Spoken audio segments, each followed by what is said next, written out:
Hey, what up? This is Dr. Rizzo here for another episode. Today we are doing something different. We're launching a new series. I'm excited about this one. I'm excited about everything because it's easy for me to get excited. But I'm really excited about this because Jill and I do a lot of work in the homes with parents and do a lot of work in the schools. Mhm. Now we're going to be launching a new program where we get to share that with you guys live. So that way, it's really hard to meet with us. If somebody wanted to meet with you at the district, it'd be hard, a parent, to ask you advice. I mean, yeah, probably. Yeah, it would take some time to get the meeting together. Maybe yeah. even impossible. Maybe, but I don't. I always am there to make it happen. So you have her here today. So this is what we're going to launch: is discussions on how we're going to teach, things to be with parents. So see you soon.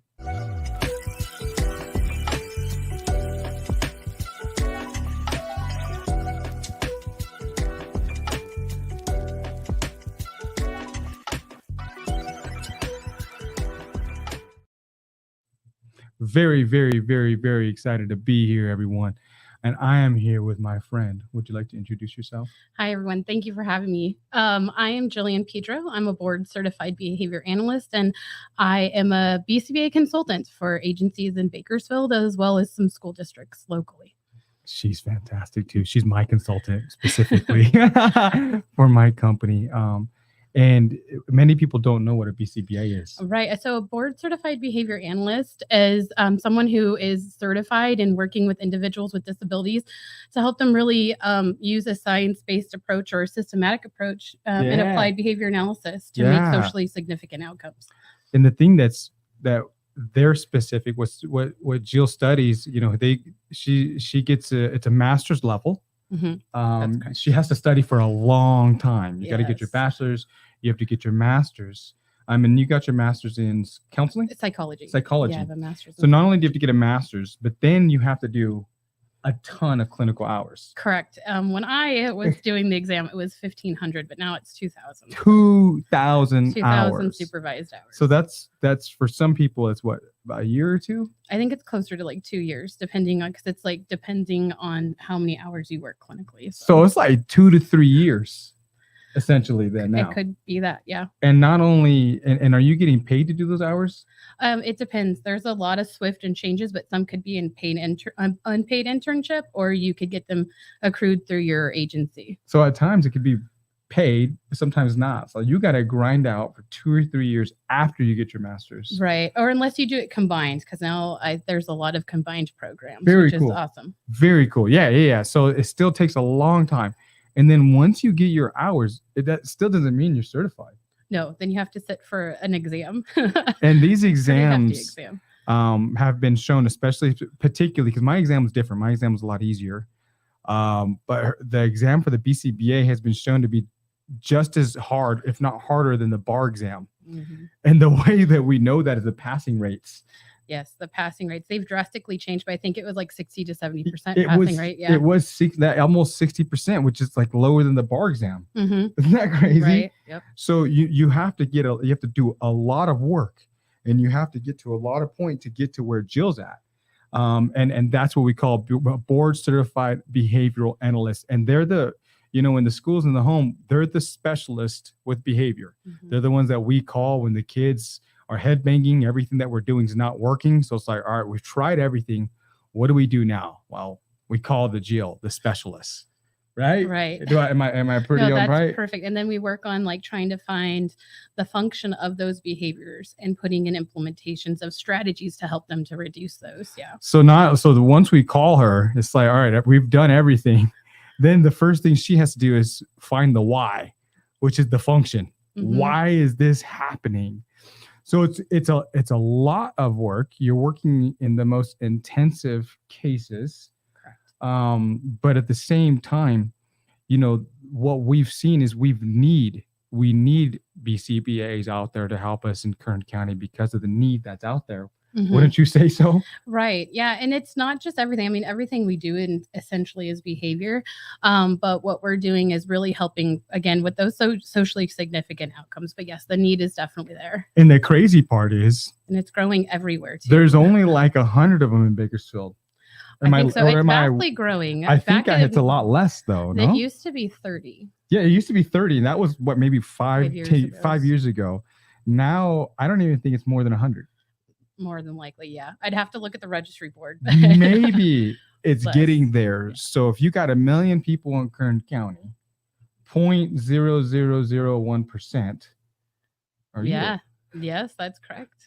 And I got her. Yeah. Yeah. So that's what we call a board certified behavioral analyst.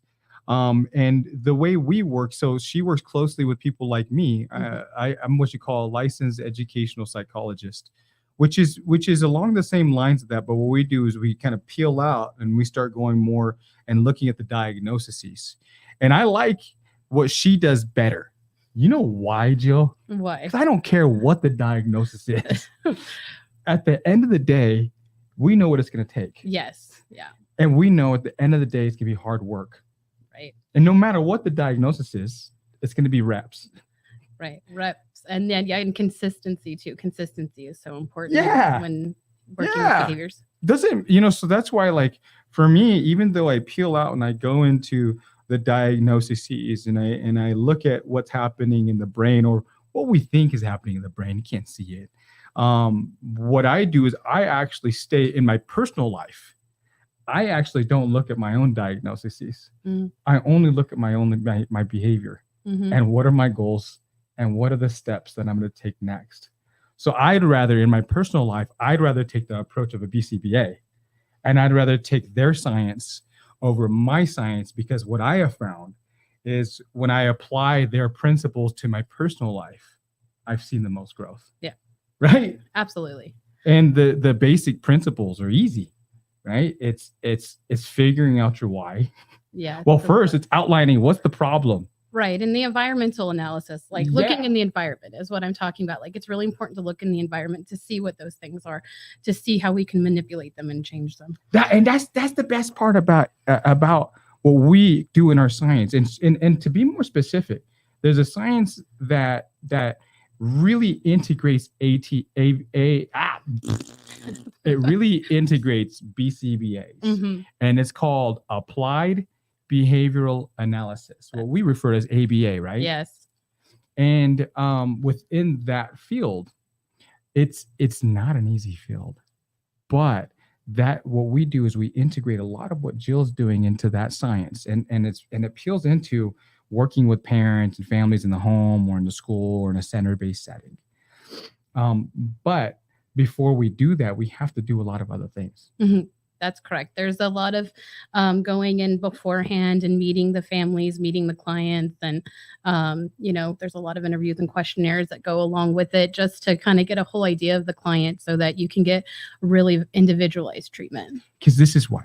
Yeah. In this ABA field and what we call BCBAs, their theoretical framework is what we call circumstantiality. That's what everything is based off of, which means every circumstance is completely brand new. Every situation is brand new. And like I said before, we don't really care what's happening in the brain as much as what's happening in the environment and what can we use in the environment to help shape that behavior. Or it could even be something that we remove from the environment or alter it in some way. Yes. So and the reason why I love it so much, because me and you work with the impossible. We're not called until nothing is working. Right. And those are like, I'm going to be honest, between me and you, when I'm walking up to those situations, I'm like breathing. And I'm good at it.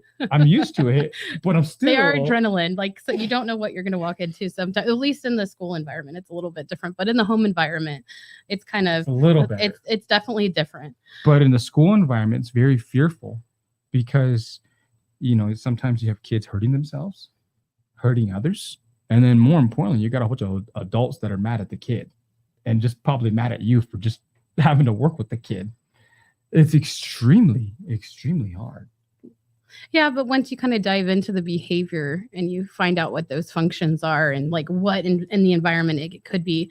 So we're looking at like communication, looking at things of like structured breaks. And once we kind of get those in and you can do with consistency across the board and train everyone in the environment that they're going to come into contact with, that's when you see those changes happen and you see behaviors decrease. This is why she's a specialist. You know what I'm saying? Because she walks in the room, she already knows what to do. And for me, it's I walk in and I'm always so. It is that adrenaline-seeking behavior, Right. But at the end of the day, what we know is that when we peel the layers, we're going to find what works. Absolutely. At the end of the day, when we peel the layers, when we work with the kid, when we talk with the staff, when we start tinkering, which is the trial and error. Yeah, there's definitely like you got to find things that work, and that's when it comes to the individuality of the client because everybody is different. Every circumstance is new. Every kid Right? is different. That's why I loved it. Everything is brand new. So what are you going to take? And this is the same thing again, though, because people are looking at me like nothing's going to work, nothing's going to work, nothing's Right. going to work. And I'm like, well, and they'll be like, this is what's wrong with the kid. He has bipolar, he has schizophrenia, he's autistic, he's ADHD, all these things. And I'm like, I don't care. Let's look at the situation brand new right now. Right? What are the things that are happening? Let me look around. What's adding to the behavior? What's taking away? Absolutely. And talking with everyone and breaking it down and then a little bit tinkering. But what happens when we do that? Then overall, those behaviors start changing because, and changing looks like either increasing a behavior that's functionally like appropriate or a skill that we want them to learn, or it's decreasing that behavior that's been impactful. You know, it's so simple. You know, she says it's so simple. It's doing what we need to do because at times we need the kid to learn something. We need them to have a skill. We got to improve that. We got to increase that somehow. But then there's other times, man, we need this kid to not have this behavior anymore. And they got to work that out. And we have to be with that kid because at the same time, when you're decreasing behavior, you're trying to also get a kid to learn something too at the same time. Yeah. So it's kind of like great. You got to figure out this combination. You know what it reminds me of behavior with tough kids is driving stick shift. You know, when you're moving your feet, you gotta really, in order to switch gears, you gotta really get it at the right time. Yeah, that's a skill that I was unable to learn. Everyone's tried to teach me, but that one I'm not. Yeah. But it is complex. It is very complex. It is, and it's layered, and it takes timing. It takes relationships. Yes, rapport, getting to know your client, building that rapport is really important because once you have that, you have a therapeutic relationship, and it's almost like the buy-in, and they want to listen to you. You become reinforcing, like just walking in and coming and playing with them, or interacting them, giving them a high five. It's that rapport that goes back to relationship for sure. You know, this is the reason why I was drawn to this field is because at the end of the day, I'm a sidetrack. I always got angry at my field because they followed the technical, they followed the tests, and they focused on what was wrong with the kid at times. And that's what they kind of dived into. And here it's kind of the flip side. Yeah, you're working really, like I always say this, and it's common kind of phrase in the field, but when working specifically clinically, you're working yourself kind of out of a job. Realistically, like when you start working with a kiddo or a client in that aspect, like you are building a relationship with them to help them build like those socially significant outcomes, whether it's learning how to, which is rewarding, which is like I've worked on skills like learning how to take a bus route. Yes. Self-help skills and communication, and consulting with other stakeholders too, to make it a well-rounded therapeutic outcome. And the best thing that we can do, even with all the science, is to build the relationship and love on the family. Right? Yes. And at the end of the day, if they don't feel like we care for them. Right. Yeah, no, building the therapeutic relationship. It includes the families as well. They're the biggest and largest stakeholders. I know that when I first started in this field a long time ago, I I've changed and evolved to like becoming a mother myself. Like I was able to understand what the skills I was actually teaching Yeah. and becoming more relatable. So when a parent tells me how difficult it is to toilet train, I totally understand that because I've been there through that. And so having that relationship with the family to understand those environmental barriers and coming up with a solution and plan and finding them resources along outside in the community too. It just really, you see the drastic impact on the student or client. And I like the reason why you and I are doing it. This is where I thought we were the best ones for it, because we're both in the trenches ourselves right now as parents. Yes. We both have. You have what are your ages? Your children? I have a 4-year-old, almost 5-year-old, and a 15-month-old. Oh yeah. And I have a 4-year-old girl. I have a 2-year-old son, and right now we're currently putting in work to have another one. The best time of my life right now. And so we're in the trenches. So when we ask parents to do those certain things, it's hard. It is. We understand how hard it is. Yes, and now I can sympathize with that because I understand, trying to get them to eat. One of my daughters is an extremely picky eater. Yes. So now I can, I know what systems to put in place to help her with it, even though she's pretty stubborn. But yeah, no, I can so sympathize with families now and understand and hopefully become relatable and letting them know that it takes that time and that consistency, but changes will happen if we follow the plan. Yes.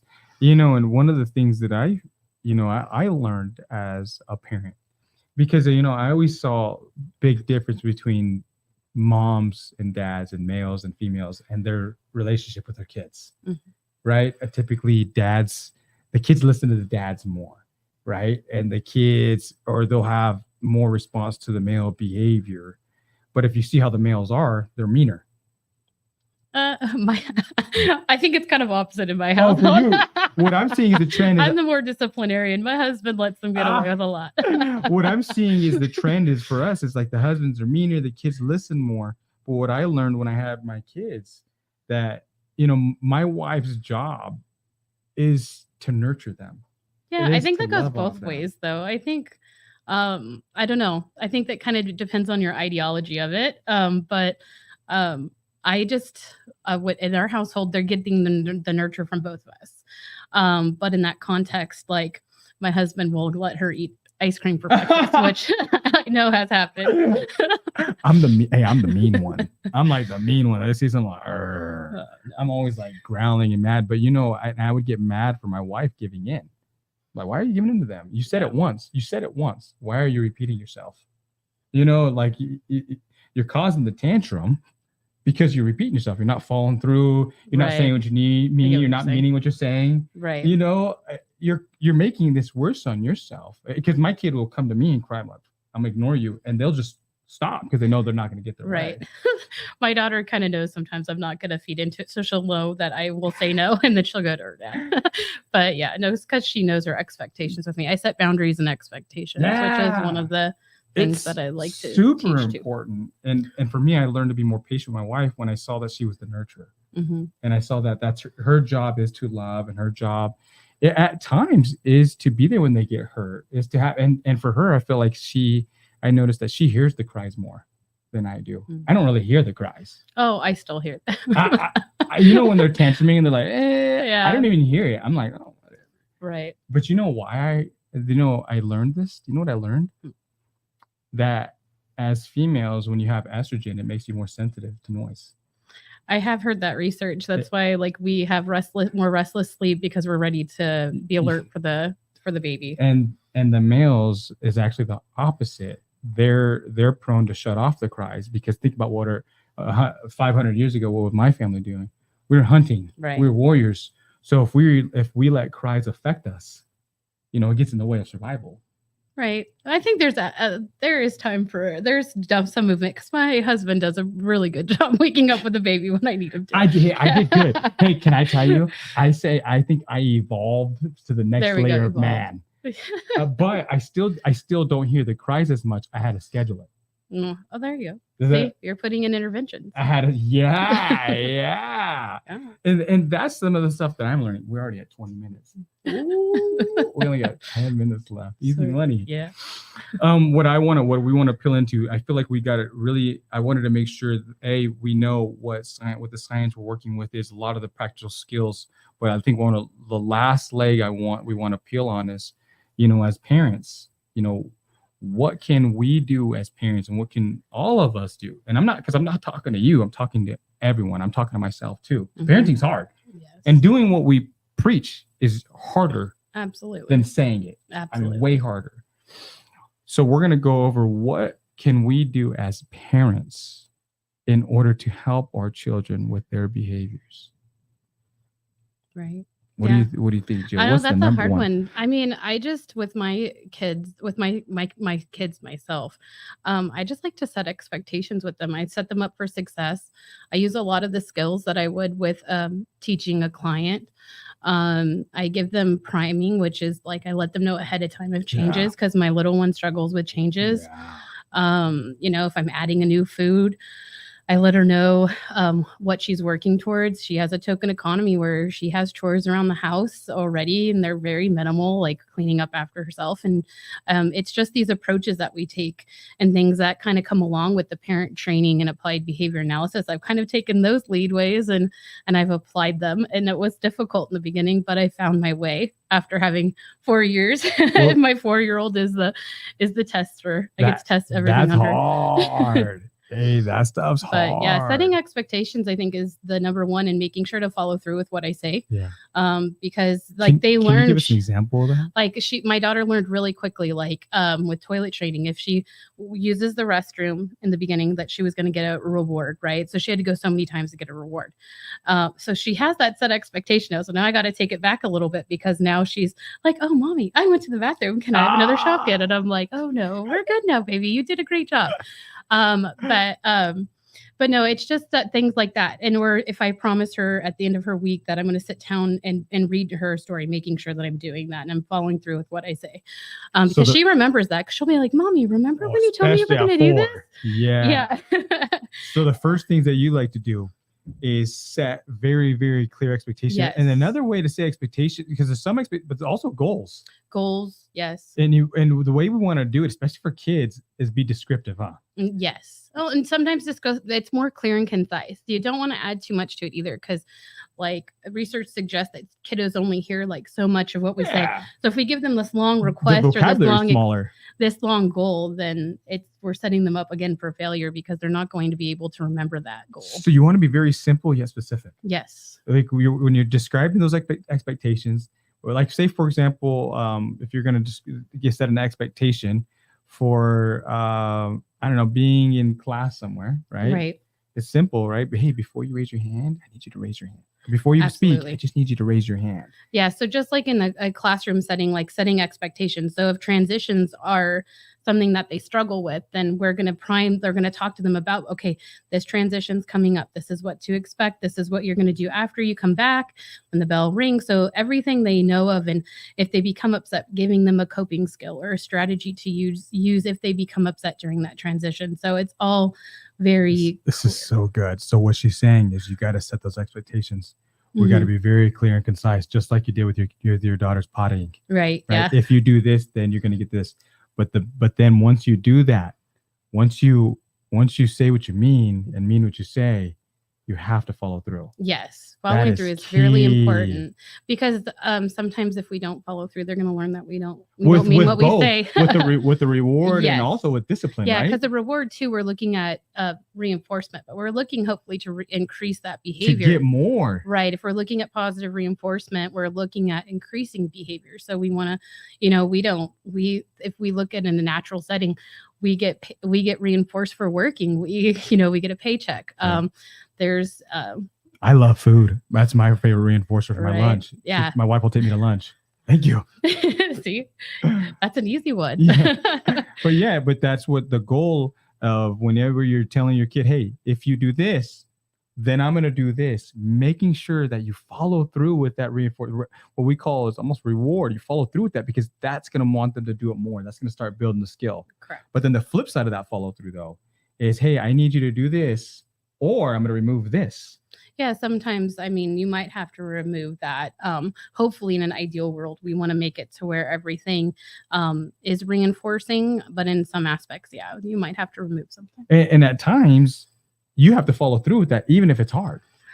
Yeah, that's the hardest part. Hey, I think the hardest thing to remove too from kids right now, Oh, I'm going to agree with you on this one. technology. Yes.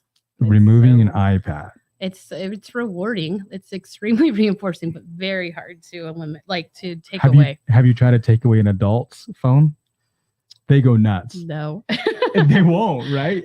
But it's for everyone. Right. If you try to remove anybody's technology, it's a battle because there's personal information on there. It's what they want. It's kind of what we depend on for our boredom. Well, it's instant reinforcement. So much. Like you're constantly getting news.